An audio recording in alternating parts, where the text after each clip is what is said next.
Chào mừng các bạn đến với video mới nhất của tôi về game World of Tanks.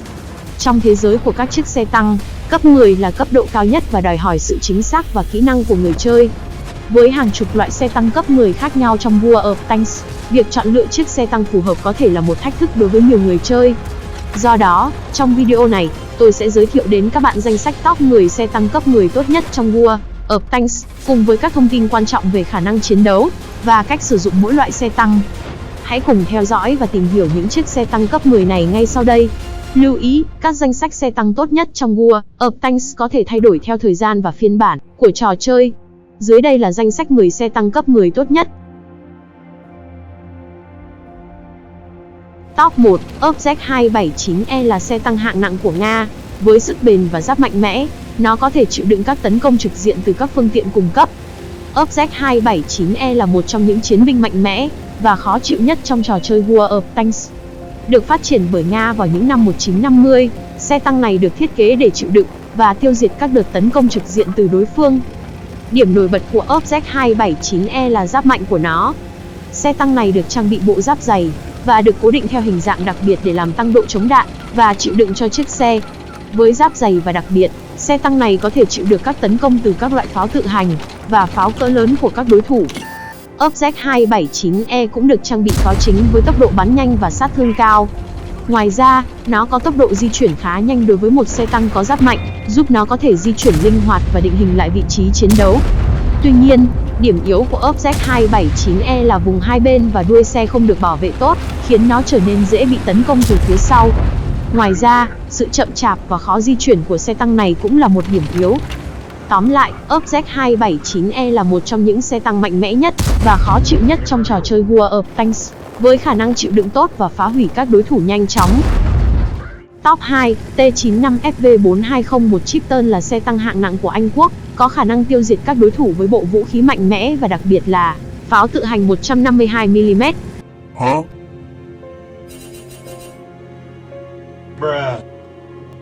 Đây là một trong những xe tăng hạng nặng cực kỳ mạnh mẽ và đáng sợ trong trò chơi World of Tanks. Xe tăng này được thiết kế để trở thành một trong những chiến binh hàng đầu trong trận đấu.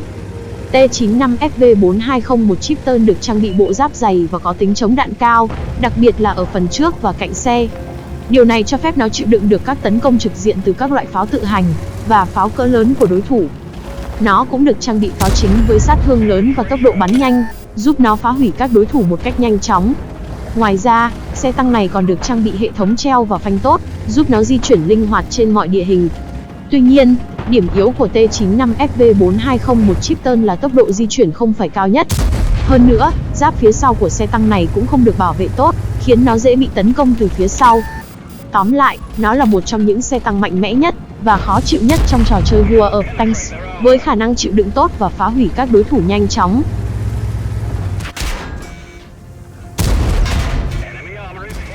Top 3, Super Tankerer là xe tăng hạng nặng của Anh Quốc, được thiết kế để có khả năng chịu đựng tốt và gây sát thương suốt trận đấu. Bộ giáp dày ở phía trước cùng các tấm giáp đệm ở thân và tháp pháo, giúp nó chịu đựng tốt các tấn công trực diện từ kẻ địch. Điểm đặc biệt của bộ giáp cũng có khả năng giảm sát thương từ các loại pháo tự hành. Kết hợp độ hạ nòng giúp nó kiểm soát địa hình rất tốt. Trang bị pháo chính có sát thương cao và tốc độ bắn nhanh, liên tục khai hỏa trong thời gian ngắn. Điều này hoàn toàn có thể khiến kẻ địch không dám tấn công, hoặc giúp bạn tiêu diệt kẻ địch nhanh nhất có thể. Tuy nhiên, điểm yếu là giáp hai bên và phía sau không được bảo vệ tốt, khiến nó dễ bị tấn công từ các vị trí này. Tốc độ di chuyển của xe tăng này cũng không được nhanh, khiến nó không thể tới các vị trí sớm hay theo kịp đồng đội có tốc độ cao hơn. Đi cùng đội hình chiến đấu tăng hạng nặng là lựa chọn tốt nhất. Tóm lại, Super Tankerer là xe tăng có khả năng bảo vệ, kết hợp hỏa lực duy trì liên tục, nhưng cũng cần lưu ý những điểm yếu khi sử dụng xe tăng này.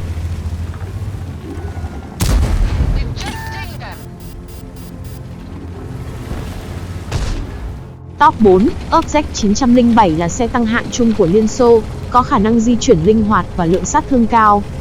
Nó là một trong những xe tăng có khả năng chiến đấu linh hoạt, đặc biệt trong các trận đấu đối kháng 1-1 hoặc 2-2. Về bộ giáp, tuy không quá dày nhưng được bổ sung bằng hệ thống giáp độc quyền, giúp tăng khả năng chịu đựng. Với một khẩu pháo chính có tốc độ bắn nhanh và sát thương cao, Obzek-907 có thể nhanh chóng và linh hoạt trong mọi tình huống. Điểm đặc biệt của nó là khả năng di chuyển và thao tác mượt mà, giúp người chơi dễ dàng tìm được vị trí phù hợp để gây sát thương và tránh đòn đánh của đối thủ. Tuy nhiên, xe tăng này có giáp không dày, khiến nó dễ bị phá hủy nếu bị tấn công từ phía trước hoặc các góc đánh khác. Tóm lại, Object 907 là một trong những xe có khả năng chiến đấu tuyệt vời trong trò chơi War of Tanks. Xe tăng này là lựa chọn hoàn hảo cho những người chơi yêu thích phong cách chiến đấu nhanh nhẹn và linh hoạt.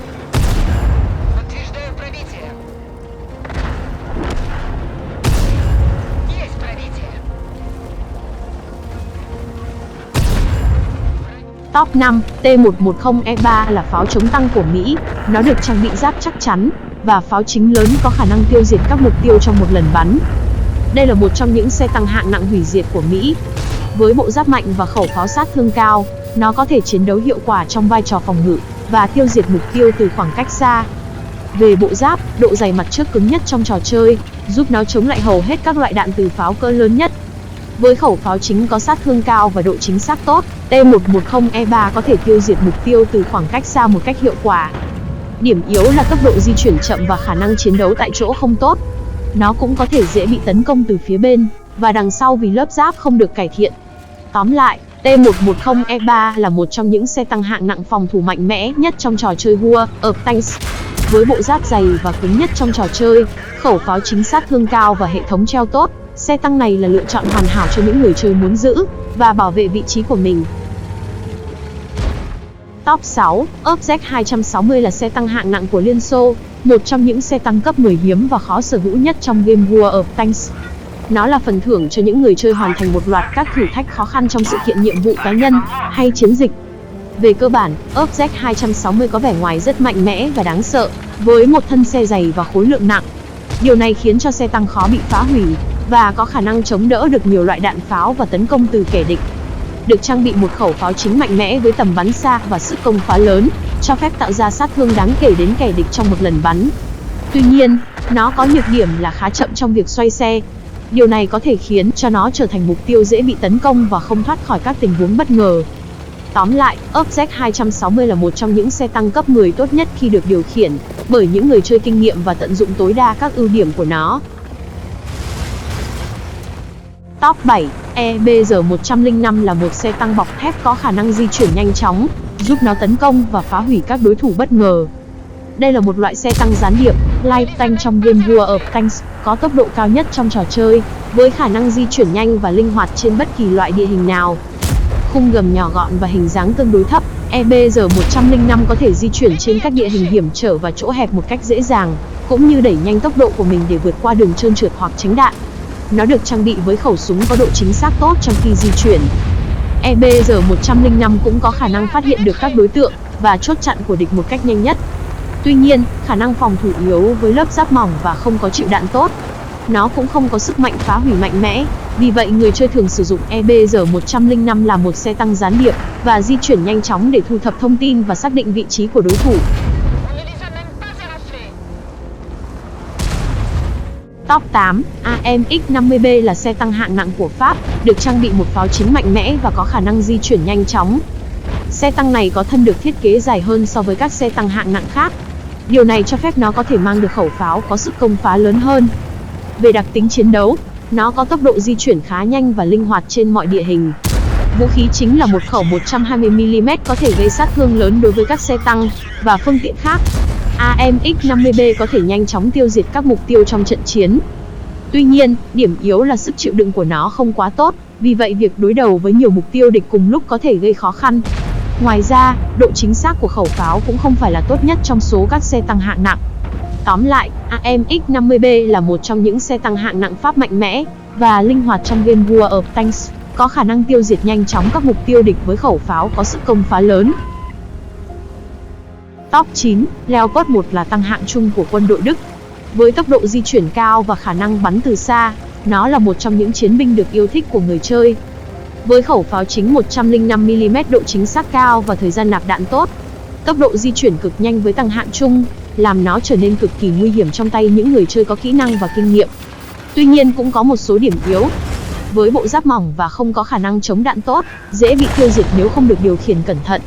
Nó cũng có thể gặp khó khăn trong việc đối đầu với xe tăng hạng nặng có bộ giáp dày và sát thương mạnh mẽ hơn. Top 10, Object 268 version 4, hay còn gọi là OBJ 268V4, là pháo chống tăng hạng nặng của Liên Xô. Với giá trị sát thương lớn và bộ giáp dày và chắc chắn, đây là một trong những chiến binh khó bị tiêu diệt trong trò chơi. Với khẩu pháo chính 152mm, có thể gây ra một lượng sát thương đáng kinh ngạc mỗi lần bắn. Ngoài ra, với tốc độ tối đa cao, nó có khả năng di chuyển nhanh chóng trên chiến trường, đặc biệt là trong những tình huống cần phản ứng nhanh chiếm vị trí. Tuy nhiên cũng có một số điểm yếu. Với trọng lượng nặng, nó di chuyển khó khăn trên địa hình không tốt, và cũng khó xử lý trong các tình huống phải quay đầu nhanh. Bộ giáp của Object 268 version 4 tập trung chủ yếu ở mặt trước, vì vậy các vị trí khác có thể dễ dàng bị bắn xuyên. Trên đây là top 10 xe tăng cấp 10 tốt nhất trong trò chơi. Tất cả các xe tăng trong danh sách đều có những ưu điểm đặc biệt và được yêu thích bởi cộng đồng người chơi. Tuy nhiên, việc lựa chọn phù hợp vẫn phụ thuộc vào phong cách chơi của mỗi người, cùng với cách sử dụng và kỹ năng chiến đấu của từng cá nhân. Hy vọng danh sách này sẽ giúp các bạn có thêm thông tin và lựa chọn tốt nhất cho bản thân. Cảm ơn các bạn đã đồng hành cùng tôi trong video này. Đừng quên thích video, chia sẻ và đăng ký kênh để tôi có thêm động lực làm nhiều nội dung hay hơn nữa trong tương lai nhé. Chúc các bạn chơi game vui vẻ. Xin chào tạm biệt và hẹn gặp lại.